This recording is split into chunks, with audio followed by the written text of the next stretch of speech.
ছিয়াত্তরে পা দিলেন কিংবদন্তি ভারতীয় ফুটবলার পদ্মশ্রী প্রদীপ কুমার বন্দ্যোপাধ্যায়। শনিবার সল্টলেকে নিজের বাড়িতেই পরিবারের লোকজনের সঙ্গেই জন্মদিন পালন করলেন ফিফার প্লেয়ার অব দ্য মিলেনিয়াম। এদিন সকালে সল্টলেকের জিডি ব্লকের স্পোর্টস অ্যান্ড ফিজিক্যাল ট্রেনিং সেন্টারের খুদেরা শুভেচ্ছা জানাতে আসে কিংবদন্তিকে। পিকে স্যার আমাদেরকে ওনার বাড়িতে রাখলো, তারপর আমাদের কেক কাটা হলো আর আমরা খুব এনজয় করলাম।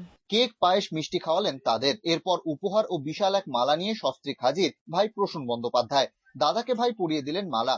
এক ফ্রেমে তখন দুই পদ্মশ্রী। পরিবারের লোকজন, বন্ধুরা শুভেচ্ছা বার্তা পাঠালেও 75 বছরে পা দেওয়া সর্বভারতীয় ফুটবল ফেডারেশনের তরফ থেকে আসেনি কোনো শুভেচ্ছা বার্তা।